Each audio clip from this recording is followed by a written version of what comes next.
Hi hello ನಮಸ್ತೆ, ಎಲ್ಲರೂ ಹೇಗಿದ್ದೀರಾ? ನಾನು ನಿಮ್ಮ ಯಶು ಮಾಮಿ. ಈ ಬೇಸಿಗೆಗೆ ಏನಾದರೂ ತಂಪಾದ ಮಜ್ಜಿಗೆ ಕುಡಿಬೇಕಂದ್ರೆ ಈ ರೀತಿಯಾಗಿ ಮಸಾಲೆ ಮಜ್ಜಿಗೆ ಮಾಡ್ಕೊಳ್ಳಿ. ಇದು ಯಾವ ರೀತಿ ಮಾಡೋದು ಬನ್ನಿ ನೋಡ್ಕೊಂಬರೋಣ. ಮನೆಗೆ ಯಾರಾದರೂ ಗೆಸ್ಟ್ ಬಂದಾಗ ಅವರಿಗೆ ಈ ರೀತಿಯಾಗಿ ಸ್ಪೆಷಲ್ಲಾಗಿ ಮಸಾಲ ಮಜ್ಜಿಗೆ ಮಾಡಿಕೊಡಿ, ಅವರಿಗೂ ಖುಷಿ ಆಗ್ತದೆ. ಇದು ಯಾವ ರೀತಿ ಮಾಡೋದು ಬನ್ನಿ ನೋಡ್ಕೊಬರೋಣ. ಯಾರಾದರೂ ನನ್ನ ಚಾನಲ್ ಫಸ್ಟ್ ಟೈಮ್ ನೋಡ್ತಿದ್ದೀರಾ ಪ್ಲೀಸ್ ಸಬ್ಸ್ಕ್ರೈಬ್ ಮಾಡ್ಕೊಳ್ಳಿ, ಹಾಗೆ ಲೈಕ್ ಮಾಡಿ, ಶೇರ್ ಮಾಡಿ, ಕಮೆಂಟ್ ಮಾಡಿ.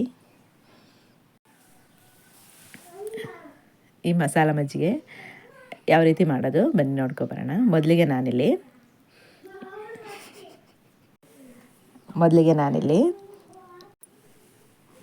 ಇದಕ್ಕೆ ಬೇಕಾಗುವಂಥ ಪದಾರ್ಥಗಳನ್ನು ತಗೊಂಡಿದ್ದೀನಿ.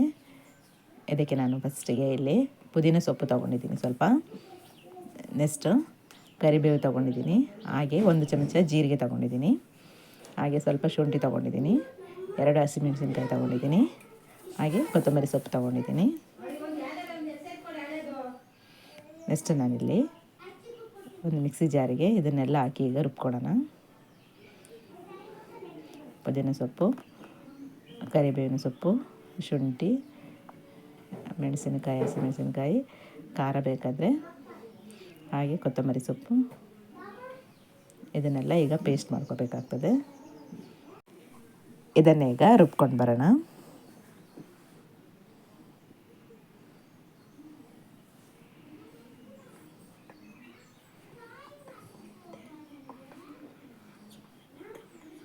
ಇದಕ್ಕೆ ಸ್ವಲ್ಪ ನೀರು ಹಾಕ್ಕೊಳ್ತಾ ಇದ್ದೀನಿ ನಾನಿಲ್ಲಿ.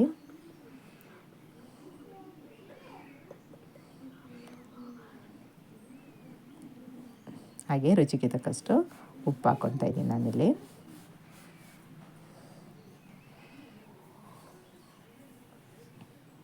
ಇದನ್ನು ಈಗ ನೀಟಾಗಿ ನಾನು ಪೇಸ್ಟ್ ಮಾಡಿ ರುಬ್ಬಿ ತೊಗೊಂಬಂದಿದ್ದೀನಿ. ಇದನ್ನು ನಾವೀಗ ಐಸ್ ಕ್ಯೂಬ್ ಮಾಡ್ತೀವಲ್ಲ ಆ ಮೋಲ್ಡಲ್ಲಿ ಹಾಕ್ತಾಯಿದ್ದೀನಿ. ಈಗ ನಾವು ರುಬ್ಕೊಂಡಿರುವಂಥ ಪೇಸ್ಟನ್ನು ನಾನು ಹಾಕ್ತಾಯಿದ್ದೀನಿ.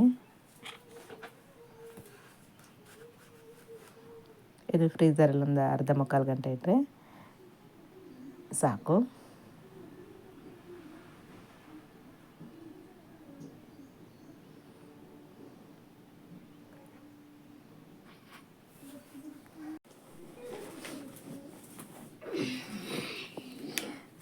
ಇದನ್ನೀಗ ಫ್ರೀಝರಲ್ಲಿ ಇಡ್ತಾಯಿದ್ದೀನಿ. ನೆಕ್ಸ್ಟ್ ನೋಡಿ, ಇಲ್ಲಿ ಫ್ರೀಝರಲ್ಲಿ ಇಟ್ಟು ಈಗ ಕ್ಯೂಬ್ ಆಗಿದೆ.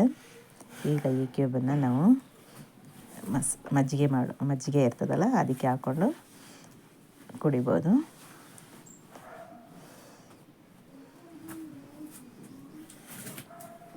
ಈ ರೀತಿಯಾಗಿ ಕ್ಯೂಬ್ಸ್ ಮಾಡ್ಕೊಂಡಿದ್ದೀನಿ. ಇದು ಸ್ವಲ್ಪ ದೊಡ್ಡದಾಗಿದೆ, ಸ್ವಲ್ಪ ಜಾಸ್ತಿ ಮಜ್ಜಿಗೆಗೆ 1 ಕ್ಯೂಬ್ಸ್ ಹಾಕ್ಕೊಂಡ್ರೆ ಸಾಕು.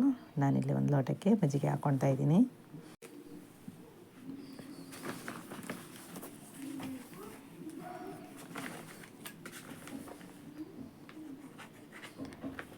ನೆಕ್ಸ್ಟ್ ನಾವು ಇಲ್ಲಿ ಮಾಡ್ಕೊಂಡಿರೋಂಥ ಮಸಾಲದ ಐಸ್ ಕ್ಯೂಬ್ ಹಾಕ್ಕೊಳ್ತಾ ಇದ್ದೀನಿ ನಾನಿಲ್ಲಿ.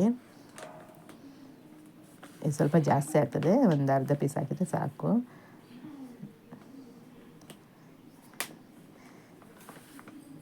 ಈ ಬೇಸಿಗೆಗೆ ತಂಪಾದ ಕೂಲಾಗಿರುವಂಥ ಮಜ್ಜಿಗೆ ರೆಡಿಯಾಗಿದೆ. ಈ ಮಸಾಲ ಮಜ್ಜಿಗೆ ನಿಮಗೆ ಇಷ್ಟ ಆದರೆ ನಮ್ಮ ಕರಾವಳಿ ಮಲೆನಾಡು ಚಾನಲ್ಗೆ ಸಬ್ಸ್ಕ್ರೈಬ್ ಮಾಡ್ಕೊಳ್ಳಿ, ಹಾಗೆ ಲೈಕ್ ಮಾಡಿ, ಶೇರ್ ಮಾಡಿ, ಕಮೆಂಟ್ ಮಾಡಿ. ನನ್ನ ಈ ಚಿಕ್ಕ ಪ್ರಯತ್ನಕ್ಕೆ ಎಲ್ಲರೂ ಸಪೋರ್ಟ್ ಮಾಡಿ. Thank you.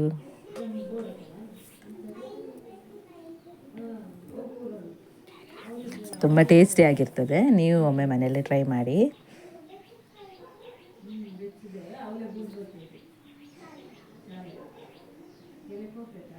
ಈ ಬೇಸಿಗೆಗೆ ಪರ್ಫೆಕ್ಟ್ ಆಗಿರುವಂಥ ಮಸಾಲೆ ಮಜ್ಜಿಗೆ ಇದು.